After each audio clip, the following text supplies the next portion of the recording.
नमस्कार दोस्तों, अब तक हमने एक बच्चे के वृद्धि के बारे में पढ़ा था, वृद्धि के स्टेजेस के बारे में पढ़ा था, देखा था उन स्टेजेस में बच्चे की वृद्धि कैसे होती है और ये जाना था कि ग्रोथ होता क्या है। आज पढ़ेंगे विकास के बारे में। विकास को इंग्लिश में डेवलपमेंट कहते हैं। डेवलपमेंट कैसे होता है बच्चे में और क्या वृद्धि और विकास दोनों आपस में अंतर संबंधित है, यह सब कुछ आज के इस वीडियो में देखने का प्रयास करेंगे, तो आप पूरी वीडियो से लास्ट तक जरूर बने रहिएगा। चलिए स्टार्ट करते हैं। दोस्तों, ये जो मेरा सेशन है, आप सीटेट या टेट किसी भी स्टेट के देना चाहते हैं या फिर आप सीटेट की तैयारी कर रहे हैं, प्रिपरेशन कर रहे हैं, तो पूरा का पूरा आपको मदद करेगा। ठीक है, तो चलिए शुरू कर लेते हैं। तो सबसे पहले बात करते हैं कि डेवलपमेंट होता क्या है। डेवलपमेंट का मतलब होता है विकास। एक बच्चे में आप देखेंगे कि एक स्टेज बाई उसके अंदर बहुत सारे विकास होते हैं, बहुत सारे डेवलपमेंट होते हैं। तो ये जो डेवलपमेंट होता है वो बच्चे के गर्भ से लेके और उसके मृत्यु तक लगातार चलने वाला एक प्रोसेस होता है, यानी एक कंटिन्यू प्रोसेस होता है जो कि हमेशा चलता रहता है। लेकिन वहीं अगर हमने ग्रोथ की बात की तो एक समय के बाद बच्चे में ग्रोथ कम हो जाती है या फिर बहुत ज़्यादा स्लो हो जाती है, लेकिन विकास चलता रहता है, बच्चे के अंदर विकास होता रहता है। जैसे मान लीजिए आप एक स्टूडेंट हैं और मैं एक टीचर हूं, अभी आपको पढ़ा रहा हूं, तो मेरे अंदर भी लगातार विकास हो रहा है, क्योंकि मैं आपसे सीख रहा हूं, आपको पढ़ा रहा हूं, तो आपको पढ़ाने के लिए भी बहुत सारी चीज़ें पढ़ता हूं, तो उससे मैं सीखता रहता हूं। तो मेरे अंदर कहीं ना कहीं चीज़ें जो हैं वो विकास के रूप में देखी जा रही हैं। तो विकास लगातार सतत चलने वाला प्रोसेस है, लगातार आप में विकास होता रहता है, ये वाली चीज़ आपको समझना है। अब जो विकास है उसको समझने के पहले आपको दो चीज़ें यहाँ पे बहुत जानना अच्छे तरीके से ज़रूरी है। पहला तो ये है कि जो ग्रोथ होता है, मैंने बताया था कि ग्रोथ को आप मीज़र कर सकते हैं, ग्रोथ को आप मीज़र कर सकते हैं, क्वांटिफाई कर सकते हैं। मीज़र का मतलब ये हो गया कि ग्रोथ को एग्जैक्ट आप बता सकते हैं कि कितना ग्रोथ हुआ है, लेकिन विकास को आप एग्जैक्ट नहीं बता सकते कि कितना विकास हुआ है। इसके मापन का कोई एकदम एग्जैक्ट तरीका नहीं है कि बिल्कुल आप बता दीजिए हाँ इनके अंदर इतना विकास हुआ है, इस बच्चे के अंदर इतना विकास हुआ है। आप ये कह सकते हैं कि हाँ विकास हुआ है, लेकिन कितना हुआ है एग्जैक्ट माप नहीं सकते। साथ ही साथ मोटिवेशन और एक्सपीरियंस के माध्यम से, मोटिवेशन और एक्सपीरियंस की बहुत बड़ी भूमिका होती है एक बच्चे के विकास में। इसके साथ ही साथ आपको दो शब्द और मिलेंगे, एक मिलेगा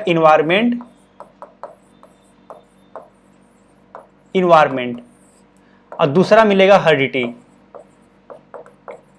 ठीक है, ये दोनों बहुत इंपॉर्टेंट रोल प्ले करते हैं एक बच्चे के डेवलपमेंट में।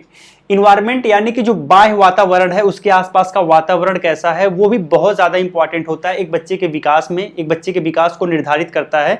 आप देखेंगे जहाँ बहुत सारी गंदगी होती है वहाँ के बच्चे उस लेवल पर डेवलप नहीं हो पाते हैं, और जहाँ बड़ा अच्छा वातावरण होता है, शुद्ध हवा मिलती है और आसपास का जो माहौल है बहुत ही अच्छा प्रेम भाव वाला माहौल है, वहाँ पे बच्चे बहुत अच्छा डेवलप करते हैं। वो चीज़ आपको देखने को मिलेगी। ऐसे ही हेरिडिटी होती है।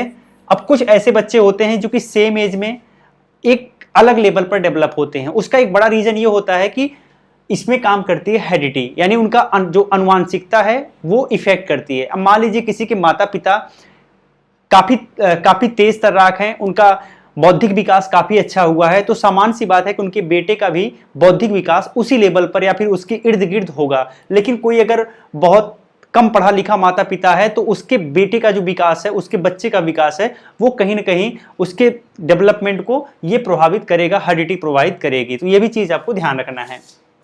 इसके बाद जो विकास होता है उसमें एक्सटर्नल फैक्टर और इंटरनल फैक्टर ये भी बराबर की भूमिका प्ले करते हैं। अब इसके कुछ फीचर हैं जो कि आपको समझना जरूरी है। जैसे जो ग्रोथ होता है, ग्रोथ बहुत ही छोटी इकाई है, लेकिन विकास एक बहुत बड़ी इकाई है, और ग्रोथ विकास के अंतर्गत आ जाता है। जब भी ग्रोथ की बात करेंगे तो वो विकास के अंतर्गत आ जाता है, लेकिन विकास ग्रोथ के अंतर्गत नहीं आता है। ठीक है, तो ये भी आपको ध्यान रखना है कि जो ग्रोथ है वो विकास के अंतर्गत आ जाता है। लेकिन ऐसा नहीं है कि अगर आपके अंदर ग्रोथ नहीं हो रहा है उस लेवल पे तो आपका विकास नहीं होगा, बिल्कुल आपका विकास होगा। इसका रीजन ये होता है कि कुछ बच्चे जो है उनकी लंबाई उतना नहीं बढ़ पाती है, उसके बाद भी उनका जो मानसिक विकास है उस लेवल पे हो जाता है, बड़े अच्छे लेवल पे हो जाता है। तो उनकी लंबाई नहीं बढ़ रही है, इसका मतलब यह है कि ग्रोथ उनका उस लेवल पे नहीं हो रहा है, लेकिन उनका विकास प्रॉपर हो रहा है। तो ग्रोथ प्रभावित नहीं करता है विकास को। ठीक है, ग्रोथ विकास का एक अंग है जो कि हो सकता है और कम हो सकता है, ज़्यादा हो सकता है, वो चीज़ें चलती रहती हैं। इसके बाद क्वालिटेटिव डेटा है, मैंने बताया कि इसको एग्जैक्ट आप माप नहीं सकते हैं, एक अनुमान लगा सकते हैं लेकिन एग्जैक्ट मापन नहीं कर सकते, तो ये क्वालिटेटिव अप्रोच रखता है।